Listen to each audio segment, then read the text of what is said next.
दोस्तों, दुनिया में बहुत सी ऐसी रहस्यमयी चीजें और घटनाएं हैं जो आज तक एक मिस्ट्री ही बनी हुई हैं। जैसे कि श्राउड ऑफ ट्यूरिन पे आखिर जीसस क्राइस्ट की डेड बॉडी के निशान कैसे आए, और क्या तूतनखामून का खंजर अंतरिक्ष से आया था? क्यों उसने वैज्ञानिकों को 100 साल तक ये मानने में मजबूर कर दिया कि ये खंजर इस दुनिया का है ही नहीं? सॉडर फैमिली के बच्चे आखिर रहस्यमय तरीके से कैसे गायब हो गए? क्या पॉलक सिस्टर्स का सच में पुनर्जन्म हुआ था? आखिर ज़ोडिएक किलर कौन था और क्यों इस कोड को आज तक कोई भी डिकोड नहीं कर पाया है? ऐसी ही कुछ मिस्ट्रीज आज हम जानने और उन्हें समझने की कोशिश करेंगे। तो आइए जानते हैं। नंबर 6, क्या पॉलक सिस्टर्स पुनर्जन्म को सच साबित करती हैं? क्या आपको लगता है कि कोई मरने के बाद दोबारा जन्म ले सकता है? अगर आप डाउट में हैं, तो आज हम आपको ऐसी बहनों की कहानी बताने जा रहे हैं जो इस बात को सच साबित करने की पॉसिबिलिटीज बढ़ा देगी कि पुनर्जन्म होता है। दोस्तों, मई 1957 में चर्च जाते वक्त एक कार एक्सीडेंट में 3 बच्चों की मौत हो जाती है, जिसमें से एक 9 साल का लड़का था। 6 और 11 साल की 2 सगी बहनें। अपने बच्चों की मौत से पॉलक फैमिली पूरी तरह टूट जाती है। लेकिन इस घटना के 3 साल बाद पॉलक फैमिली में ही 2 जुड़वा लड़कियों का जन्म हुआ। पॉलक फैमिली अपने बच्चों को एक्सीडेंट में खोने के बाद इन लड़कियों के जन्म से बहुत खुश थी। लेकिन जब ये लड़कियां 4 साल की हुई तो वो अपनी 4-5 साल पुरानी बातें याद करने लगी, जो पॉलक फैमिली की उन 2 मरी हुई बेटियों को पता थी। वो उस स्कूल की बातें कर रही थी जहाँ वो कभी गई ही नहीं, लेकिन जिसमें उनकी मरी हुई बेटियां जाया करती थी। इसके अलावा उन दोनों जुड़वा बहनों को कार और रोड से बहुत डर लगता था। जब पॉलक फैमिली ने इन लड़कियों को अपनी मरी हुई बेटियों के खिलौने दिए, तो वो जुड़वा बहनें इन खिलौनों से ठीक वैसे ही खेल रही थी जैसे उनकी मरी हुई बेटियां खेला करती थी। और ये शक यकीन में तब बदला जब उनकी एक बेटी ने अपनी दूसरी बहन के गोद में सिर रखा हुआ था और दूसरी बहन बोल रही थी कि देखो, तुम्हारी आंख से खून आ रहा है और यही तुम्हारा कार से एक्सीडेंट हुआ है। इसके बाद पॉलक फैमिली को भरोसा हो गया था कि ये उनकी मरी हुई बेटियां ही हैं जिनका पुनर्जन्म हुआ है। पुनर्जन्म की ये घटना वाकई किसी मिस्ट्री से कम नहीं है, क्योंकि इन लड़कियों का जन्म उसी घर और उन्हीं माता पिता से हुआ था।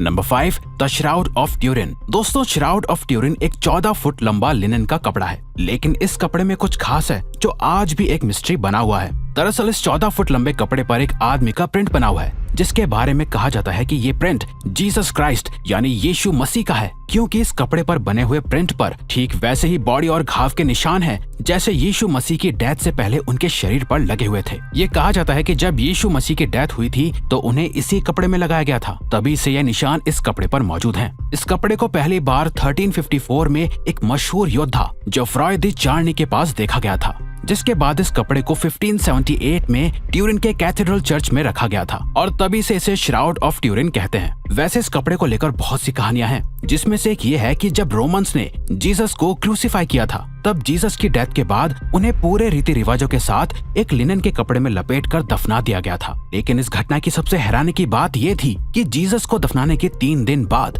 जब मकबरे का निरीक्षण किया गया तो उनकी बॉडी वहाँ नहीं थी। वहाँ पर वो सिर्फ लिनन का कपड़ा मौजूद था जिसमें जीसस को लपेटा गया था। इसीलिए ऐसा माना जाता है कि यह श्राउड ऑफ ट्यूरिन वही लिनन का कपड़ा है जिसमें जीसस को लपेटा गया था। अब तक इस कपड़े की बहुत सी रिसर्च की जा चुकी है। रिसर्च में पता चला कि इस कपड़े पर कुछ लैटिन और ग्रीक भाषा के वर्ड्स लिखे हुए थे, जिससे ये पक्का हो गया था कि यह कपड़ा 2000 साल पुराना है। लेकिन जब इस कपड़े की कार्बन डेटिंग चेक की गई तो पता चला कि यह कपड़ा 1200 या 1300 ईस्वी का है, जिससे इस कपड़े का जीसस से कोई भी रिलेशन नहीं बन पा रहा था और तभी से ये श्राउड ऑफ ट्यूरिन एक मिस्ट्री बना हुआ है। नंबर 4, आखिर सॉडर चिल्ड्रन कहाँ हैं? सॉडर फैमिली की मिस्ट्री 1945 में क्रिसमस से पहले की रात को शुरू हुई थी। सॉडर फैमिली यूनाइटेड स्टेट्स के वेस्ट वर्जीनिया में एक छोटे से टाउन फेयटविल में रहती थी। इस फैमिली में जॉर्ज सॉडर और जेनी सॉडर अपने 10 बच्चों के साथ रहते थे। जब सॉडर फैमिली को घर में आग लगने का एहसास हुआ तो वो सब अपनी जान बचाने के लिए बाहर भागे। जॉर्ज ने बाहर देखा कि उनके 5 बच्चे अभी भी बाहर नहीं आए हैं। वहीं घर को पूरी तरह से आग की लपटों ने घेर लिया था। जॉर्ज ने बच्चों को बचाने के लिए सीढ़ी ढूंढी, लेकिन उस वक्त सीढ़ी गायब थी और उन्हें वो नहीं मिली।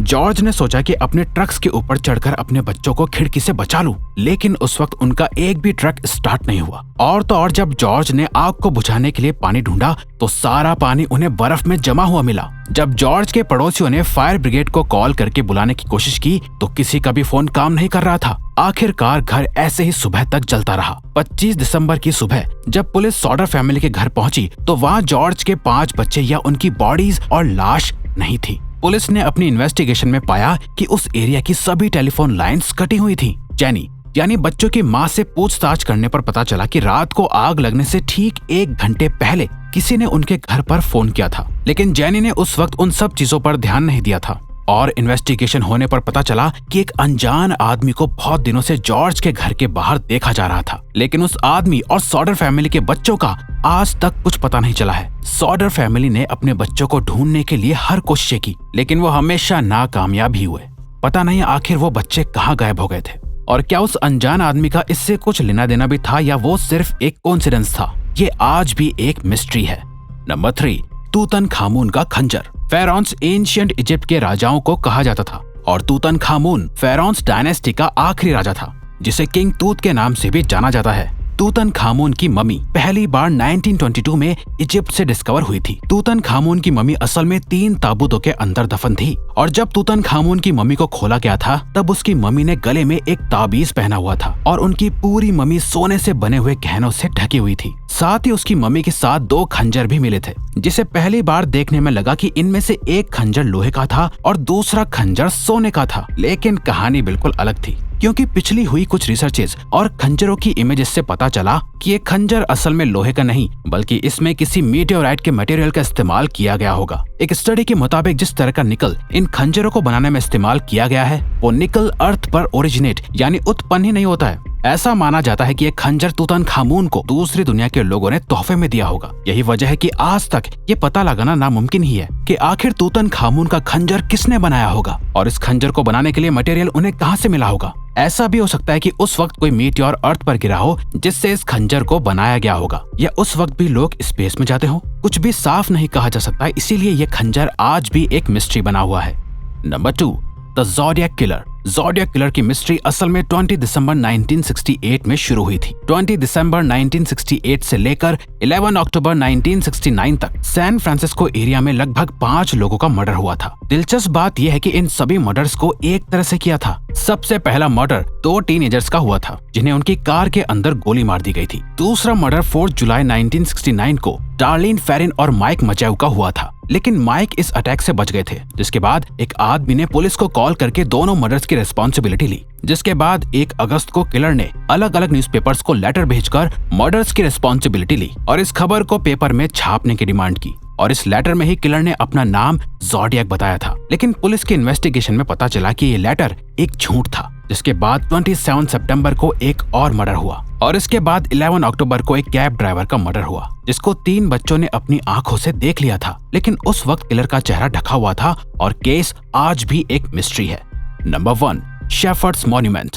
इंग्लैंड में एक स्मारक है जिसे शेफर्ड्स मॉन्यूमेंट कहते हैं। इसे 1763 के आसपास बनाया गया था। इस मॉन्यूमेंट पर निकोलस पुसान की पेंटिंग बनी हुई है, जिसे द आर्केडियन शेफर्ड्स कहते हैं। इस मॉन्यूमेंट के नीचे 10 अक्षर का एक कोड लिखा हुआ है, जिसे आज तक कोई भी डिकोड नहीं कर पाया है। इवन मशहूर बायोलॉजिस्ट चार्ल्स डार्विन ने भी इस कोड को डिकोड करने की कोशिश की थी, लेकिन वो भी इसे डिकोड नहीं कर पाए। बहुत से थ्योरिस्ट का मानना है कि अगर इस कोड को समझ लिया गया तो ये हमें द होली ग्रेल तक ले जा सकता है। खैर 2 सेंचुरीज बीतने के बाद भी इस कोड को कोई डिकोड नहीं कर पाया है। इसे दुनिया का सबसे मुश्किल कोड और मिस्ट्री माना जाता है। तो दोस्तों, ये थी कुछ अनसॉल्व्ड मिस्ट्रीज। अब अगर आपको ये वीडियो अच्छी लगी और आप आगे भी ऐसे ही अमेजिंग वीडियोस देखना चाहते हैं तो प्लीज हमारे चैनल को सब्सक्राइब और ऑल नोटिफिकेशन बेल को ऑन कर दो, ताकि हमारी फ्यूचर वीडियो का नोटिफिकेशन सबसे पहले आपके पास आए। So till then, keep learning, keep growing.